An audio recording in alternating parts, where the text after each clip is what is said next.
Have you ever seen a private jet sitting at an airport and wondered who the heck was flying on it? Whether you see them loading onto the airplane or getting off the airplane or just see the private jet sitting on the ramp, everyone's always wondered who was flying on that jet and who owns it. One of the first questions I always get from people when I start talking about being a corporate pilot is the question of, have I ever flown any celebrities? Now, of course, celebrities are some of the people that fly on private jets, but in this video, I'm gonna go through all the different groups of people that fly on private jets and give you a little insight into how the industry works.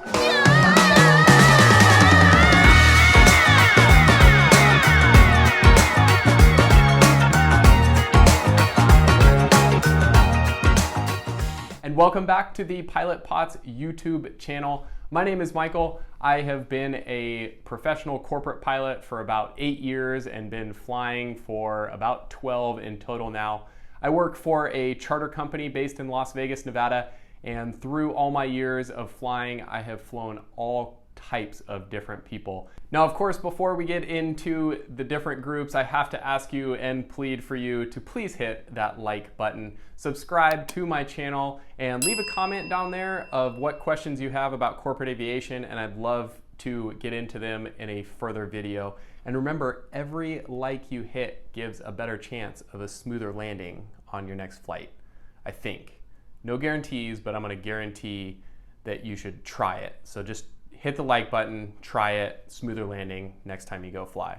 To start the video off, I'm gonna break down corporate aviation into two separate categories, give you guys a little bit of a background if you aren't super familiar with aviation and how different regulations work. The first division we're gonna do is a little bit of an explanation and background on how aircraft are regulated and how they're broken into separate groups.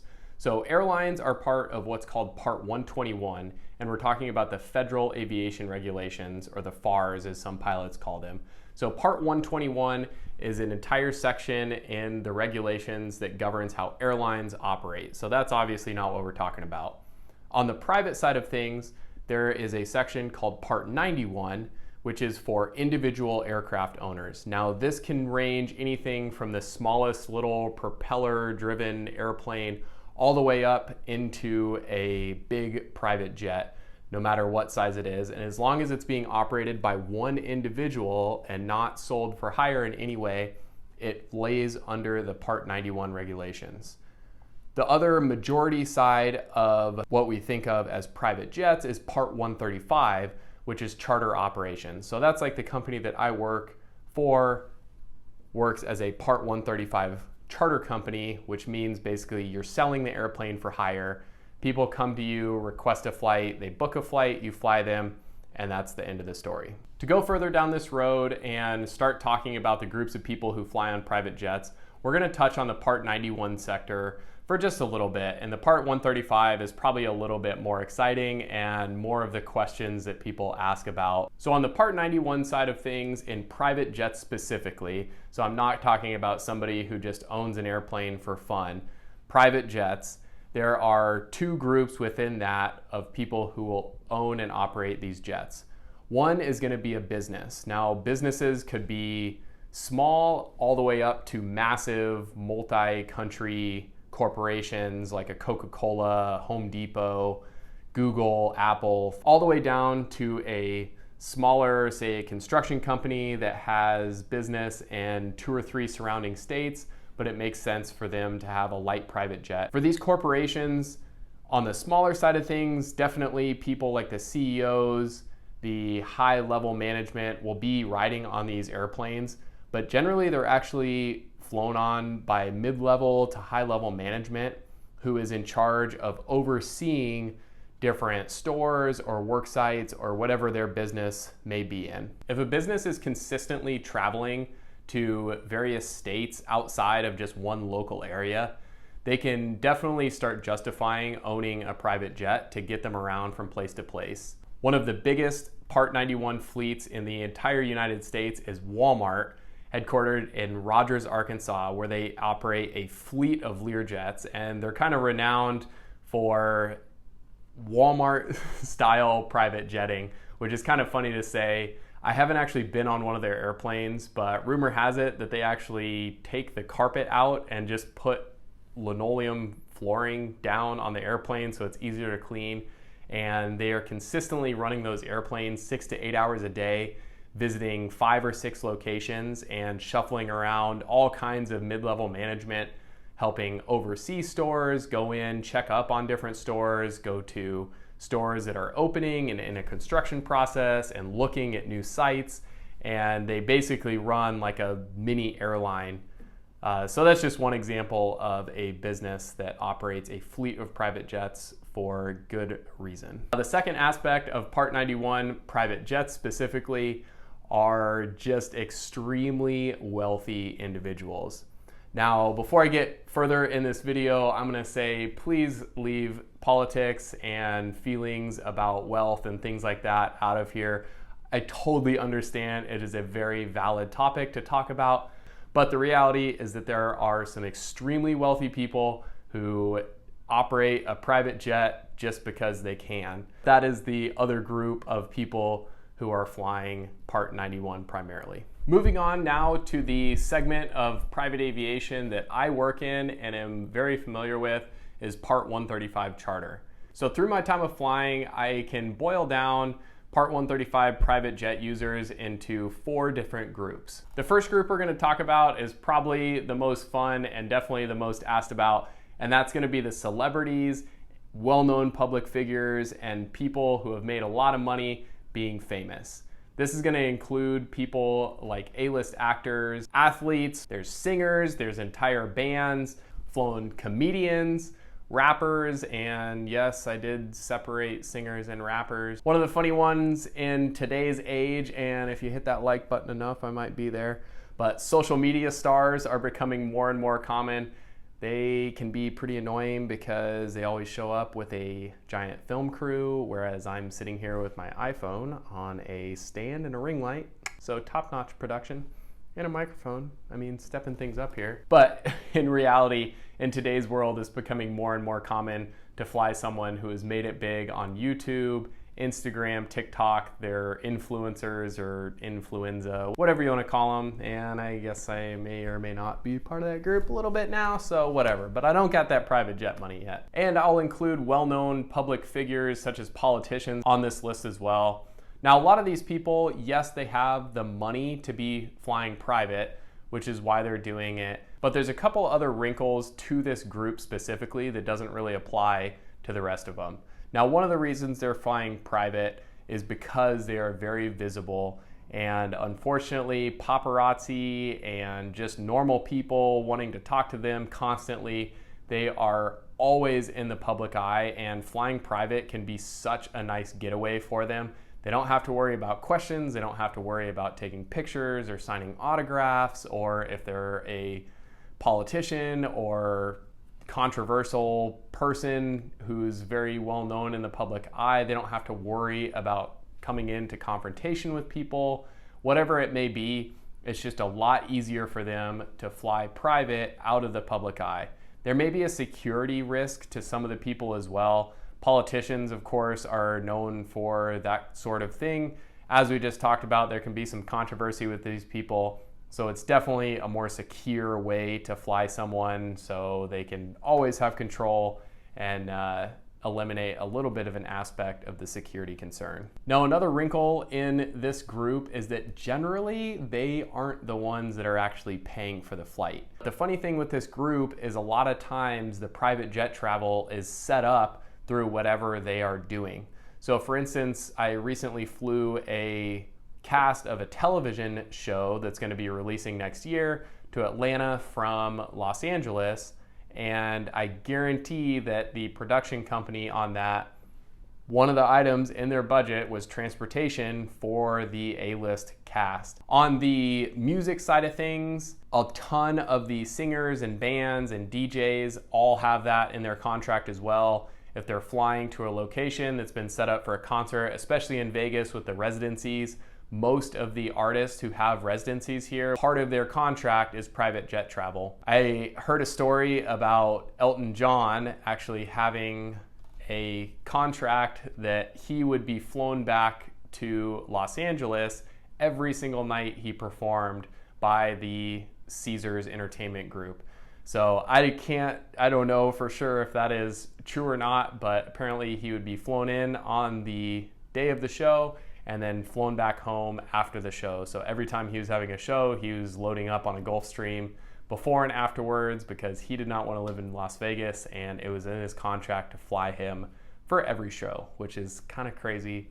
But hey, whatever. If you can get in the contract, get it in the contract. Now, I will say overall, and this is talking about all the people I've ever flown, the vast majority have been really good people. They've been very nice, respectful, and made the experience pretty good. And in every single group, there's bad apples. There is a little bit of an entitlement feeling there. Another factor with these people is to be to the status of flying on really nice private jets.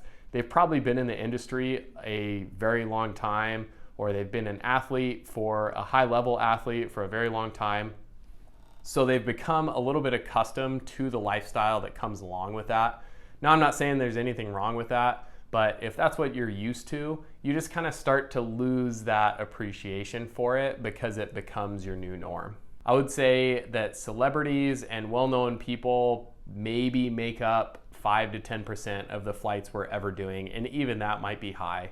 It's pretty rare. Some companies elect to target celebrities more for advertising and things like that. You may see some company names advertised a heck of a lot more. Wheels Up advertises on College Game Day, and they work with celebrities a lot to endorse their product as part of their strategy. But even in that sense, they're just using a celebrity to wear a hat that says Wheels Up or NetJets just to try to keep people on board their company, and those actual celebrities a very small percentage.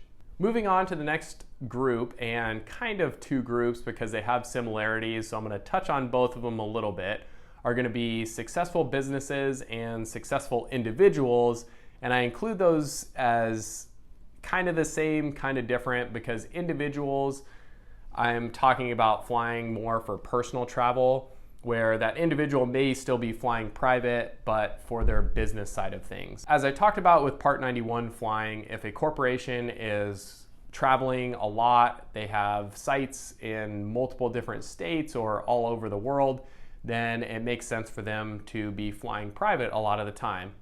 If a company does not want the expense of actually owning and operating a private jet though, because they aren't traveling as much, then they will elect to use Part 135 charter. So there's a lot of high-level accounting and math that I would have no idea how to get into about where the break point would be to charter Part 135 versus where it would make more sense to own and operate your own fleet. There's a lot of costs that are associated with owning and operating your own airplane, so it can be a lot easier for businesses, even if they're flying a decent amount, to just use Part 135 charter, because it's one aspect of their business they don't need to worry about. The actual reason for these businesses and why they're traveling, where they're traveling, is very similar to Part 91 operators.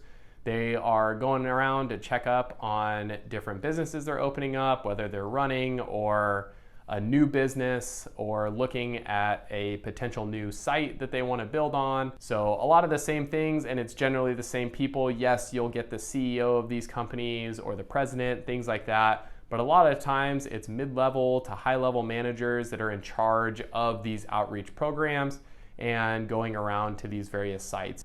I mentioned it a little bit when I was talking about Part 91 travel, and especially with Walmart, but these companies love when they charter an airplane to really try to utilize the time that they're spending on the jet. It's very expensive, especially if you've watched my other videos about how much it costs to fly private. So they want to make sure they're getting the most out of it. A lot of the trips I do for companies, whether it's a one-day trip or an entire week-long trip, they are trying to cram in as much as they can. They like to leave early, they like to extend as long as they can, visit as many locations as they can, and really fully utilize that time. There is a lot to do with the cost of people's time, and that's a factor that you definitely get into when you're talking about corporations or individuals, and they're definitely calculating that. So when they're flying private, especially for business events, they really utilize the Wi-Fi on the airplane. They love the time saving of not having to get to the airport early for commercial, go through security, sit in a terminal, be at a seat in a commercial airliner where they wouldn't be able to work. If it's a group of people that work consistently together, they can have confidential meetings while they fly on the plane. They can prep for meetings, they can prep for whatever they're going to, finish on emails. They are really good about utilizing that time that they're on the airplane.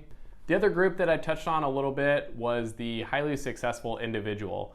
Now, these people may fly private frequently with their business, but they're also using it just for their personal individual use, or they don't use a 135 charter airplane for their business, but they have accumulated enough wealth to be able to fly private. I'll repeat again, the majority of these people are fantastic people. They have made really impressive choices in their lives. They've taken risks and they have paid off to grow substantial businesses, have hundreds and thousands of employees, and grow markets. And I think it's awesome that they are able to fly private for personal use. They've earned it. And again, I'll let other people kind of have the political discussion, but I can't really complain too much because it pays my salary and it gives me a pretty cool job, and I'm fine with that.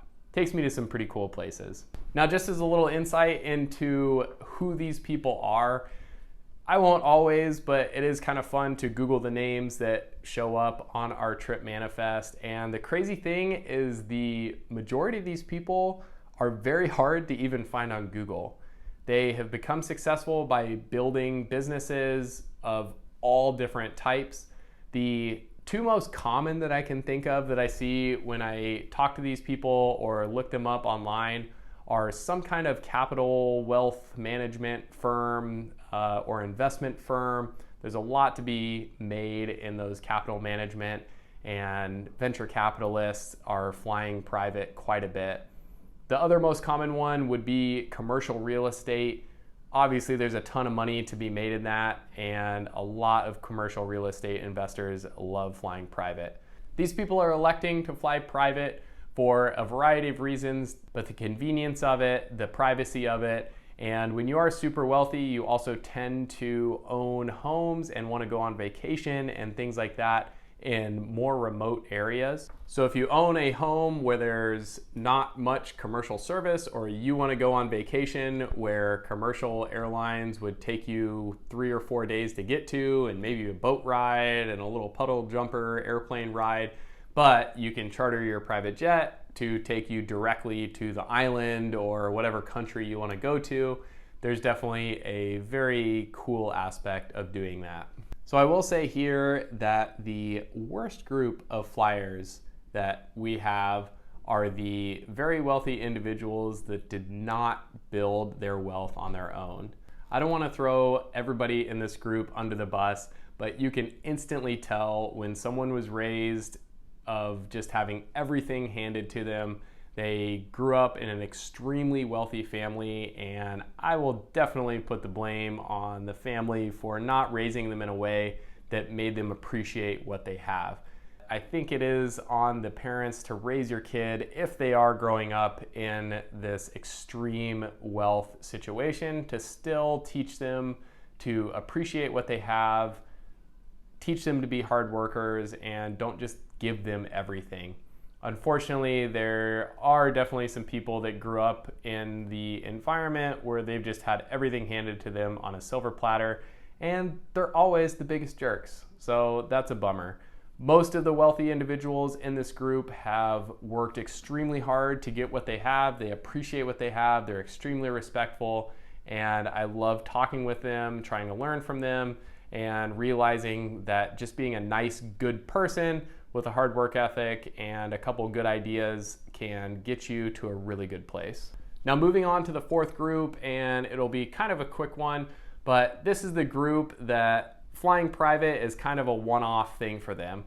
We definitely get a decent amount of these. These are the people that definitely have quite a bit of money, but not consistent private jet money, and they want to fly private for a very special occasion. It's relatively common to get a group of friends or a couple families that all pitch in and split the flight, whereas the other flights, it's usually one person or the company that is taking the whole bill. And the flights that I'm talking about is everybody pitching in equally to pay for the flight, so it's not quite as costly. The most common times that people charter a private jet is for some special occasion, whether it's a birthday, a bachelor or bachelorette party, a wedding, a gift to somebody, and they want to pool in and they know it's a special occasion, so they spend a little bit more, splurge on it, and they really enjoy themselves.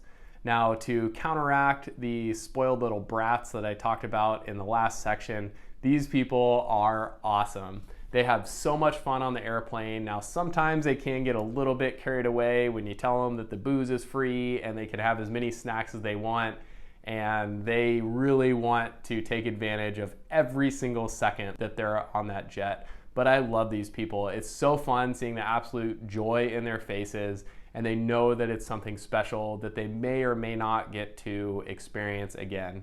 So these groups are awesome. I wish we had more of these flights, and I truly hope for these people that they figure out a way to make more money and become more wealthy so that they can do this more on a regular basis. But it's really fun when you get these people that it truly is a treat to be flying private.